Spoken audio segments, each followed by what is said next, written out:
नमस्कार विद्यार्थी मित्रांनो, स्वागत आहे तुमचं आपल्या या यूट्यूब चॅनलमध्ये. तर आजच्या व्हिडिओमध्ये आपण बघणार आहोत वन लाइनर प्रश्न. आणि हे जे प्रश्न असणार आहेत हे ग्रुप सी आणि ग्रुप डी या दोन्ही एक्झाम करता महत्त्वाचे आहेत, त्यामुळे तुम्ही हा व्हिडिओ शेवटपर्यंत बघा. याआधी सुद्धा मी एक पार्ट घेतलेला आहे, तर पार्ट फर्स्ट ज्या विद्यार्थ्यांनी बघितला नसेल त्यांनी बघून घ्या. आजचा जो पार्ट आहे हा सेकंड पार्ट आहे. चला तर मग आपण सुरुवात करूया. तर त्याआधी तुम्हाला सगळ्यांना माहिती आहे की एक्झामसाठी 10 दिवस राहिलेले आहेत, तर या 10 दिवसामध्ये आपल्याला रिव्हिजन सुद्धा द्यायची आहे. तसेच आम्ही आमच्या ॲपवरती आरोग्य विभाग ग्रुप डी करिता पेपर अपलोड केलेला आहे, तर त्यामध्ये 20 टेस्ट पेपर आहेत. तर या टेस्ट पेपरच्या माध्यमातून तुमचा भरपूर सराव होणार आहे, कारण की एक्झामला 10 दिवस शिल्लक राहिलेले आहेत. तर तुम्ही प्रत्येक दिवशी 2-2 किंवा 3-3 टेस्ट तुम्ही जर सॉल्व्ह केल्या तर यामुळे सुद्धा तुमची भरपूर प्रॅक्टिस होणार आहे. आणि हे जे प्रश्न आहेत सर्व हे नवीन पॅटर्ननुसार डिझाईन केलेले आहेत.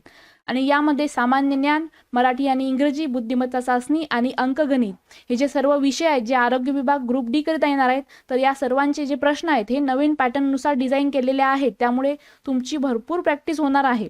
आणि यामध्ये एक्सप्लेनेशन सुद्धा दिलेलं आहे, त्यामुळे तुम्ही नक्कीच आमचं ॲप डाउनलोड करा आणि यावरती या टेस्ट पेपरचा सराव करा.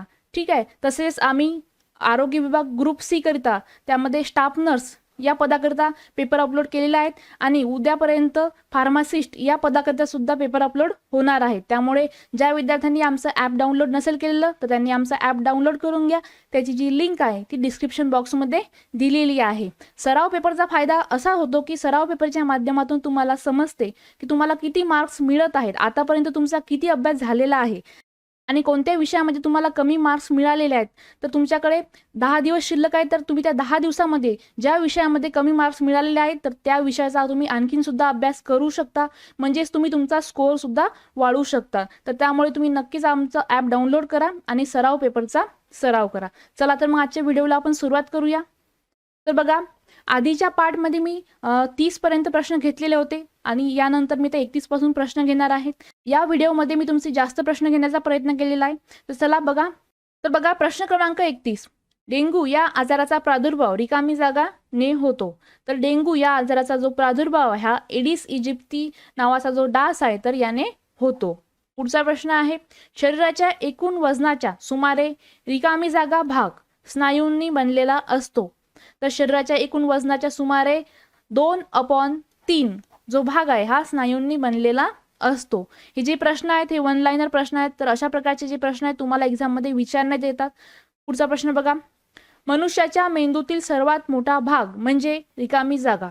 तर मनुष्याच्या मेंदूतील सर्वात मोठा भाग कोणता आहे? प्रमस्तिष्क. प्रमस्तिष्कला दुसरं नाव काय? अग्रमस्तिष्क. हे सुद्धा ध्यानात ठेवा. इंग्रजीमध्ये याला काय म्हणतात? सेरेब्रम किंवा फोरब्रेन.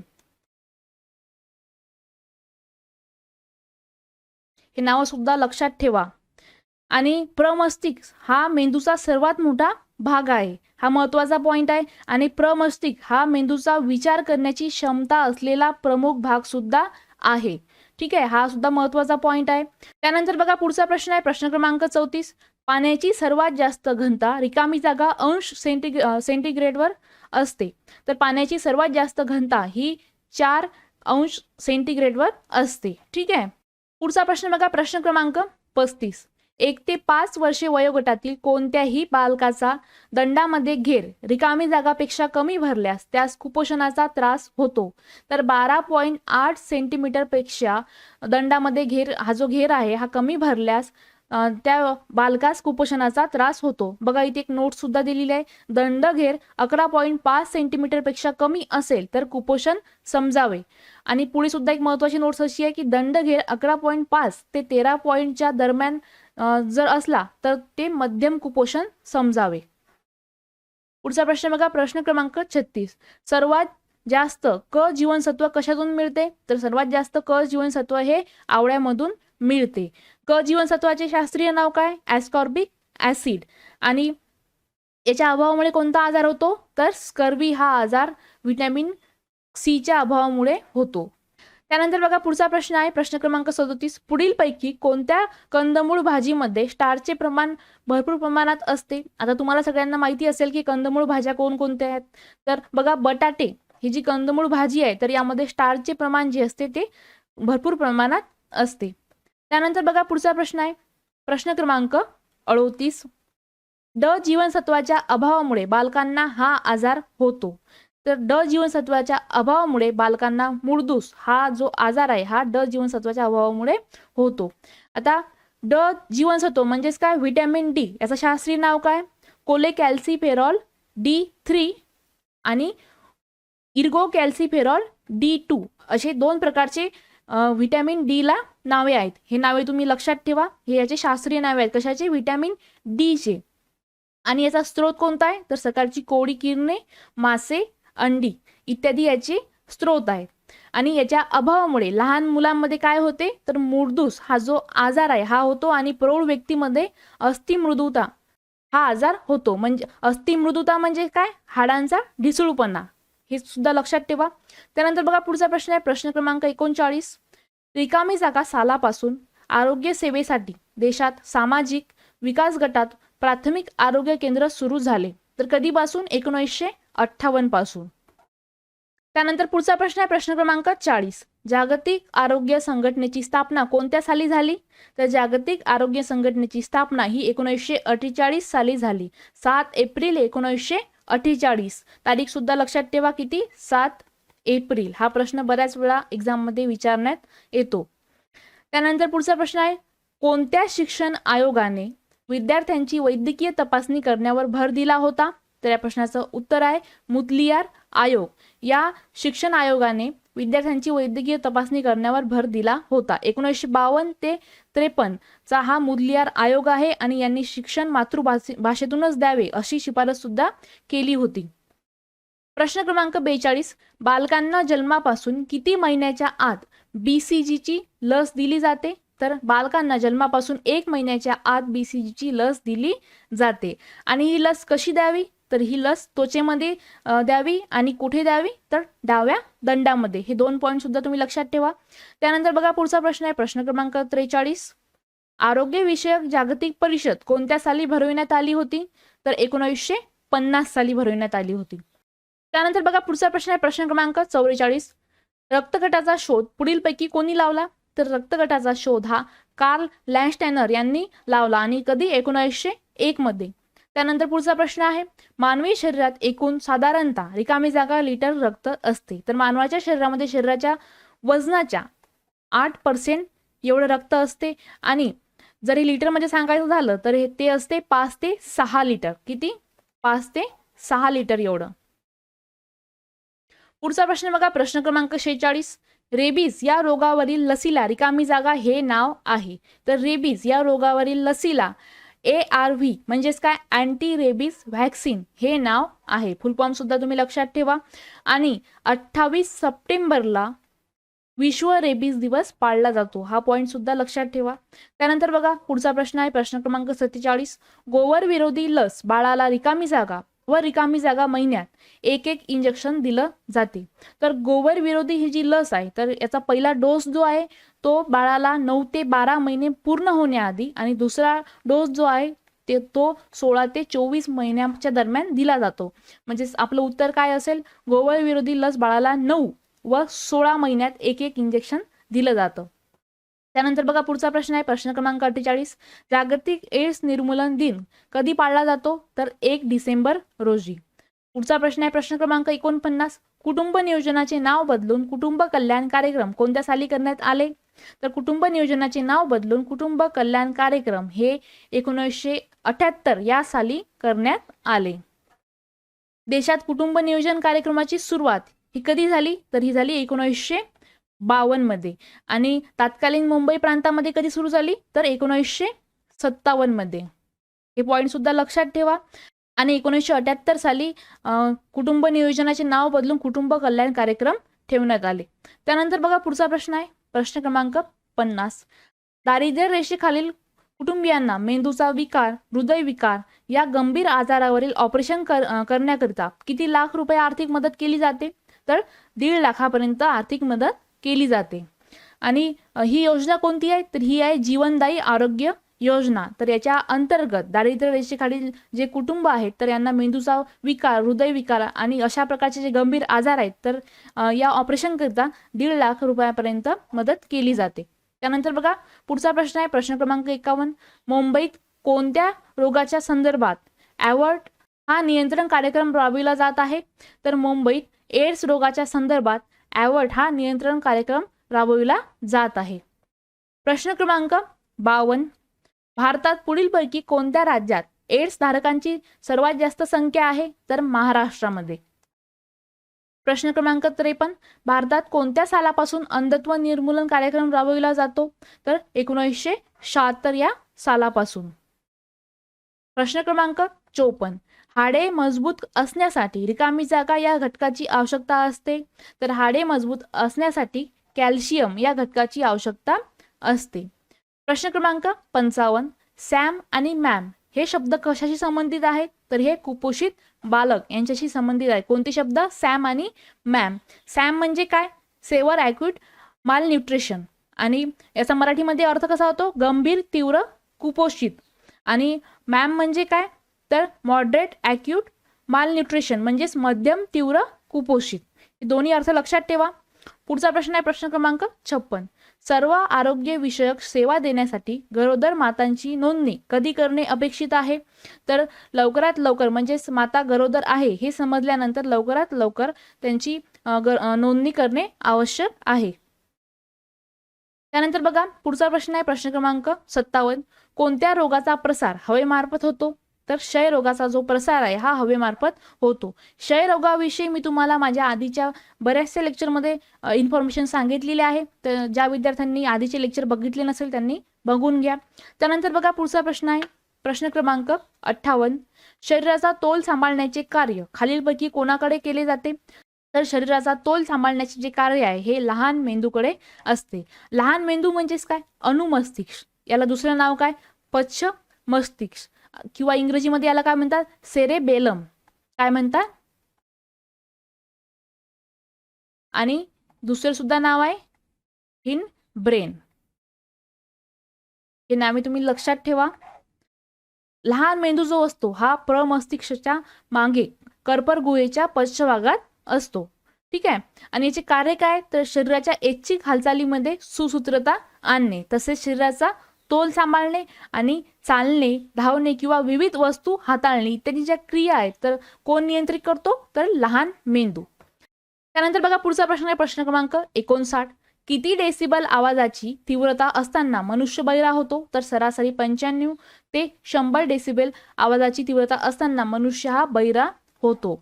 यामध्ये आणखीन सुद्धा महत्त्वाचे पॉईंट मी तुम्हाला सांगणार आहे. तर बघा डेसिबल हे जे आहे हे आवाजाची पातळी मोजण्याचे एकक आहे. आणि ऐकू येणारा सर्वात हळू आवाज हा किती डेसिबलचा असतो? तर हा 0 डेसिबलचा असतो. त्यानंतर बघा कुजबूज जी आहे तर ती किती डेसिबलची असते? तर ती असते 15. आणि सामान्य जे संभाषण असते तर हे किती डेसिबलचं असते? तर हे 30.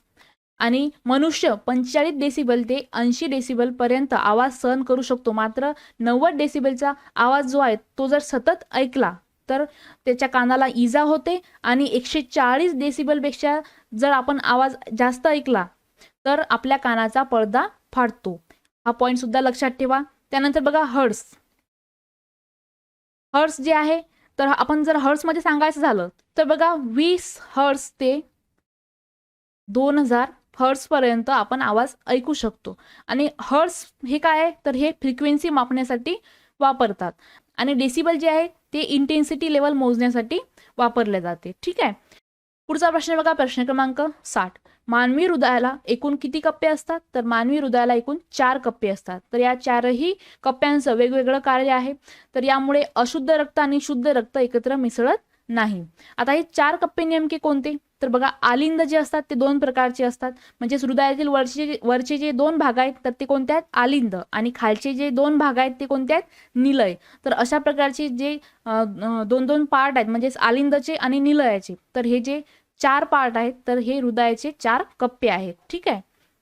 त्यानंतर बघा पुढचा प्रश्न आहे प्रश्न क्रमांक 61. कोणते जीवनसत्व पाण्यात विरघळणारे आहे? तर ब आणि क हे जे जीवनसत्व आहे हे पाण्यात विरघळणारे आहे. आणि मेदात विरघळणारे जीवनसत्व कोणते? अ, ड, ई आणि के.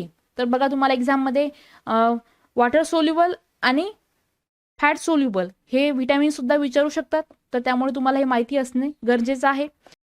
त्यानंतर बघा पुढचा प्रश्न आहे प्रश्न क्रमांक 62. डोळ्याच्या कोणत्या आजाराने नेत्रभिंग हे अपारदर्शक बनते? तर मोतीबिंदू या आजाराने नेत्रभिंग जे आहे ते अपारदर्शक बनते. प्रश्न क्रमांक 63, रिकामी जागा लैंगिक संबंधापासून पसरणारा आजार आहे. तर कावीळ ब हा जो आजार आहे हा लैंगिक संबंधापासून पसरणारा आजार आहे. आणि कावीळ ब हा जो आजार आहे हा जीवाणूजन्य आजार आहे आणि हा संसर्गजन्य व यकृताला सूज आणणारा सुद्धा आजार आहे. आणि याचे पसरण्याचे मार्ग सुद्धा आणखी आहेत. तर ते म्हणजे मातेकडून अर्भकाकडे, त्यानंतर उघड्या जखमांमधून, तसेच लैंगिक संबंध आणि रक्ताद्वारे. तर अशा 4 प्रकारच्या माध्यमातून याचा प्रसार होतो. त्यानंतर बघा पुढचा प्रश्न आहे प्रश्न क्रमांक 64, पित्ताची निर्मिती कोणत्या इंद्रियात होते? तर पित्ताची निर्मिती ही यकृतात होते. ठीक आहे. पित्त म्हणजेच काय? बाईल ज्यूस. त्यानंतर बघा पुढचा प्रश्न आहे प्रश्न क्रमांक 65, पुरुषाची लिंग गुणसूत्रे कोणती? तर पुरुषाची लिंग गुणसूत्रे असतात एक्स वाय आणि स्त्रीची लिंग गुणसूत्रे कोणती असतात? X x. त्यानंतर बघा पुढचा प्रश्न आहे प्रश्न क्रमांक 66, जीवनसत्व अ म्हणजेच व्हिटॅमिन ए च्या कमतरतेमुळे रिकामी जागा हा रोग होतो. तर व्हिटॅमिन ए च्या कमतरतेमुळे रातआंधळेपणा हा रोग होतो. तर याविषयी सुद्धा मी आधीच्या माझ्या लेक्चरमध्ये तुम्हाला भरपूर माहिती सांगितलेली आहे. तर ज्या विद्यार्थ्यांनी माझ्या आधीचे व्हिडिओ बघितले नसतील तर त्यांनी ते व्हिडिओ सुद्धा बघून घ्या. त्यानंतर बघा पुढचा प्रश्न आहे प्रश्न क्रमांक 67, धमनी काठिन्यता होण्यासाठी रिकामी जागा या घटकांची वाढ कारणीभूत असते. तर धमनी काठिन्यता होण्यासाठी कोलेस्टेरॉल या घटकाची वाढ कारणीभूत असते. प्रश्न क्रमांक 68, लाळेमधील पाचक स्रावामुळे रिकामी जागा या अन्न घटकाचे विघटन होते. तर लाळेमधील पाचक स्रावामुळे पिष्टमय पदार्थ या अन्न घटकाचे विघटन होते. तर लाळेमध्ये नेमकं काय असते तुम्हाला मी आधीच्या व्हिडिओमध्ये सांगितलेलं आहे. तर बघा लाळेमध्ये अमायलेज आणि टायलिन नावाचे विकर असते. तर हे जे विकर आहे हे पिष्टमय पदार्थाचे रूपांतर माल्टोजमध्ये करते. त्यामुळे या पिष्टमय पदार्थाचे विघटन होते. त्यानंतर बघा पुढचा प्रश्न आहे प्रश्न क्रमांक 69, रिकामी जागा आजारामध्ये डोळ्यातील भिंग अपारदर्शक होते. हा प्रश्न रिपीट झालेला आहे. ठीक आहे. तर बघा मोतीबिंदू या आजारामध्ये डोळ्यातील जे भिंग असते तर ते अपारदर्शक होते. त्यानंतर बघा पुढचा प्रश्न आहे प्रश्न क्रमांक 70, कुत्रा चावल्यामुळे कोणता रोग होऊ शकतो? तर कुत्रा चावल्यामुळे रेबीज हा रोग होऊ शकतो. रेबीज झालेल्या कुत्र्याच्या किंवा इतर प्राण्यांच्या चावण्यामुळे हा आजार होतो. कोणता? रेबीज.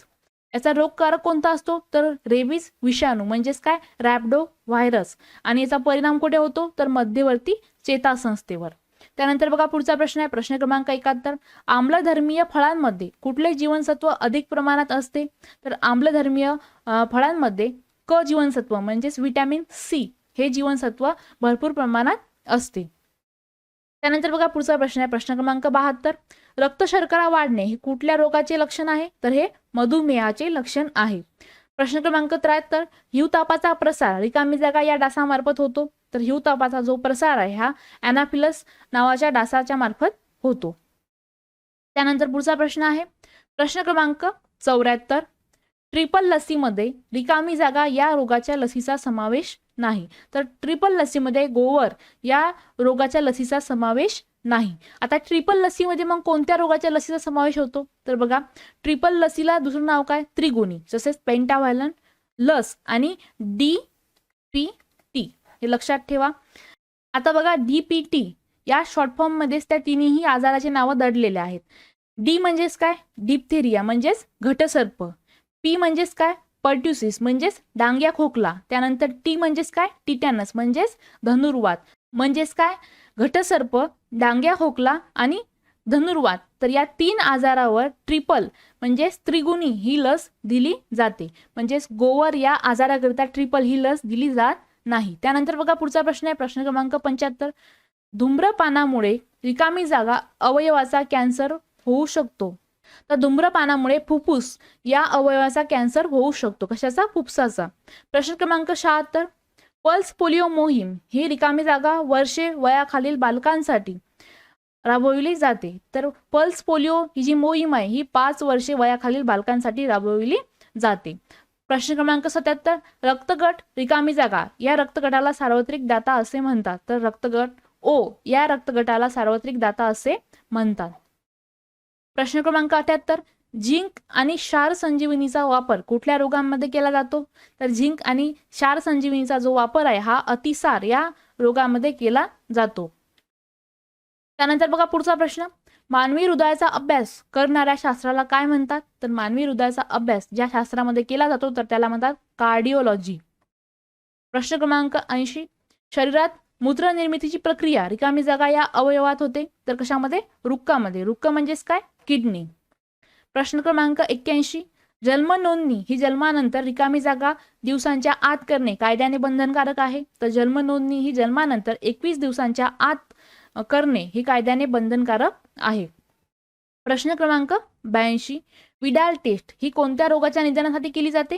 तर ही जी टेस्ट आहे ही टायफॉइड या रोगाच्या निदानासाठी केली जाते. कोणती टेस्ट? Widal taste. प्रश्न क्रमांक 83, जंतूपासून रोगोद्भव हा सिद्धांत कोणत्या शास्त्रज्ञांनी मांडला? तर लुईस पाश्चर यांनी हा सिद्धांत मांडलेला आहे.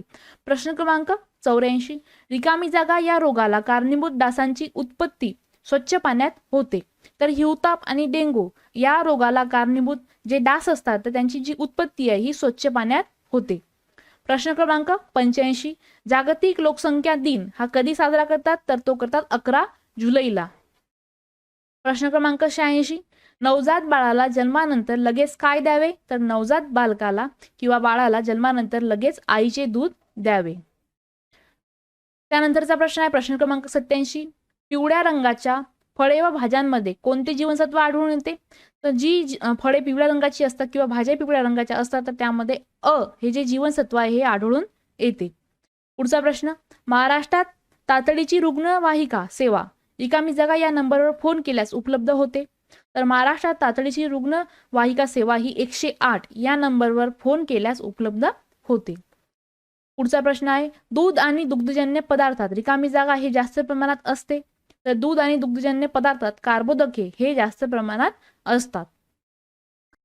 पुढचा प्रश्न बघा प्रश्न क्रमांक 90, बालक रिकामी जागा महिन्याची झाल्यावर त्याला स्तनपानाबरोबर पूरक आहार सुरू करावा, तर बालक 6 महिन्याचे झाल्यावर त्याला स्तनपानाबरोबर पूरक आहार सुद्धा सुरू करावा. प्रश्न क्रमांक 91, तंबाखूमधील रिकामी जागा या घातक द्रव्यामुळे कॅन्सर होऊ शकतो, तर तंबाखूमध्ये काय असते? निकोटीन, तर या घातक द्रव्यामुळे कॅन्सर सुद्धा होऊ शकतो. पुढचा प्रश्न आहे प्रश्न क्रमांक 92, सर्व प्राथमिक आरोग्य केंद्रातील सर्व आरोग्य बाबी विषयक नियंत्रण जिल्हा स्तरावर रिकामी जागा करतात, तर कोण करतात? जिल्हा आरोग्य अधिकारी. पुढचा प्रश्न आहे, प्राथमिक लसीकरण कोणत्या वयोगटात करतात? तर 1 ते 5 वर्ष.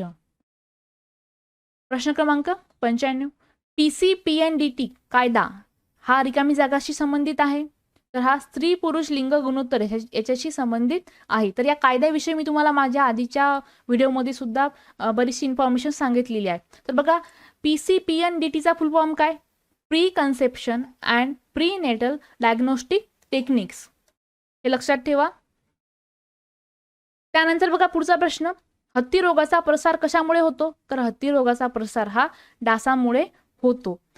हत्ती रोग हा शरीर विद्रूप करून अकार्यक्षम करणारा रोग असून हा सामान्यतः लहानपणात होतो आणि हत्ती रोग हा क्युलेक्स विस्की फॅसिएट्स नावाच्या अळ्या ज्यांना मायक्रोफिलेरिई असे म्हणतात तर त्या अळ्यांमुळे होतो आणि ह्या ज्या अळ्या आहेत तर ह्या डासांच्या चाव्यामुळे पसरतात आणि निरोगी व्यक्तीला हा जर डास चावला तर या डासाच्या माध्यमातून त्या निरोगी व्यक्तीला संक्रमण होते. तर हत्ती रोगाचा प्रसार कशामार्फत होतो तुम्हाला समजलं असेल, तर डासांमार्फत. त्यानंतर बघा पुढचा प्रश्न, हिवतापाचे निदान हे रिकामी जागाद्वारे केले जाते, तर हिवतापाचे निदान हे रक्त तपासणीद्वारे केले जाते. पुढचा प्रश्न आहे, हाडांमध्ये रिकामी जागा हा तंतुमय पदार्थ असतो, तर हाडांमध्ये कोलाजन हा तंतुमय पदार्थ असतो. पुढचा प्रश्न, शरीराच्या सर्व भागातील रक्त हृदयाकडे वाहून आणणाऱ्या रक्तवाहिन्यांना काय म्हणतात? तर त्यांना म्हणतात शिरा किंवा नीला.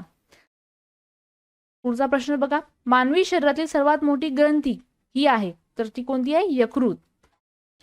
पुढचा प्रश्न बघा, केंद्र सरकारने कोणत्या साली राष्ट्रीय ग्रामीण आरोग्य अभियान सुरू केले? तर 2005 साली. प्रश्न क्रमांक 102, महाराष्ट्रातील शासकीय रुग्णवाहिका सेवा या नंबरवर फोन केल्यास उपलब्ध होते, तर 108. हा प्रश्न सुद्धा यामध्ये रिपीट झालेला आहे. ठीक आहे. त्यानंतर बघा पुढचा प्रश्न, दुधातील शर्करेचे नाव काय? तर लॅक्टोज. प्रश्न क्रमांक 104, मुरदूस हा रोग कोणत्या जीवनसत्वाच्या कमतरतेमुळे होतो? तर हा ड जीवनसत्वाच्या कमतरतेमुळे. हा सुद्धा प्रश्न यामध्ये रिपीट झालेला आहे. त्यानंतर बघा पुढचा प्रश्न, प्रश्न क्रमांक 105, प्राथमिक आरोग्य सेवा ही संकल्पना रिकामी जागा इथे भरलेल्या परिषदेचे फलित आहे. तर प्राथमिक आरोग्य सेवा ही संकल्पना अल्मा आटा इथे भरलेल्या परिषदेचे फलित आहे. पुढचा प्रश्न आहे प्रश्न क्रमांक 106, इबोला हा एक रिकामी जागा आहे. तर हा आजार आहे. त्यानंतर बघा पुढचा प्रश्न, प्रश्न क्रमांक 107, महाराष्ट्रात कोणत्या व्यक्तीचा जन्मदिवस दृष्टीदान दिन म्हणून साजरा केला जातो? तर डॉक्टर भालचंद्र यांचा जन्मदिवस दृष्टीदान दिन म्हणून साजरा केला जातो. प्रश्न क्रमांक 108, भारतातील पहिली महिला डॉक्टर कोण? तर डॉक्टर आनंदीबाई जोशी. प्रश्न क्रमांक 109, जागतिक एड्स निर्मूलन दिन म्हणून कोणत्या दिवशी पाळला जातो? तर तो 1 डिसेंबर या रोजी पाळला जातो. तर बघा विद्यार्थी मित्रांनो, अशा प्रकारचे जे प्रश्न आहेत ते तुम्हाला एक्झाममध्ये विचारण्यात येतात. तर अशा प्रकारच्या प्रश्नांचा तुम्ही सराव करा. आम्ही 1000 तांत्रिक प्रश्नांची PDF सुद्धा बनवलेली आहे. तर या PDFची जी लिंक आहे ती डिस्क्रिप्शन बॉक्समध्ये दिलेली आहे. आणि या PDF मध्ये ज्या प्रश्नांचे एक्सप्लेनेशन देणे गरजेचं आहे, तर अशा प्रकारचे एक्सप्लेनेशन आम्ही यामध्ये दिलेले आहेत. तर त्यामुळे तुम्हाला भरपूर ॲडिशनल माहिती सुद्धा यामध्ये मिळणार आहे. तर याची लिंक डिस्क्रिप्शन बॉक्समध्ये दिलेली आहे. तसेच आमच्या ॲपची लिंक सुद्धा डिस्क्रिप्शन बॉक्समध्ये दिलेली आहे. आणि ज्या विद्यार्थ्यांनी आमचं टेलिग्राम चॅनल जॉईन नसेल केलेलं, डिस्कशन ग्रुप जॉईन नसेल केलेला, तर त्याची लिंक सुद्धा डिस्क्रिप्शन बॉक्समध्ये दिलेली आहे. तर त्यांनी ते सुद्धा जॉईन करून घ्या. तसेच जे विद्यार्थी या यूट्यूब चॅनलवर नवीन असतील, ज्यांनी चॅनलला सबस्क्राईब केलेलं नसेल, त्यांनी चॅनलला सबस्क्राईब करा. आजचा व्हिडिओ जर तुम्हाला आवडला असेल तर लाईक करायला विसरू नका आणि तुमच्या मित्रमंडळींपर्यंत हा व्हिडिओ शेअर करायला विसरू नका. तसेच हा व्हिडिओ कसा वाटला हे आम्हाला कमेंटच्या माध्यमातून सांगा. आणि आणखीन जर काही तुम्हाला प्रश्न विचारायचे असतील तर ते तुम्ही आम्हाला कमेंटच्या माध्यमातून सुद्धा विचारू शकता. तसेच आमचे टेलिग्राम चॅनलवर सुद्धा विचारू शकता किंवा डिस्कशन ग्रुपवरती सुद्धा तुम्ही आम्हाला विचारू शकता.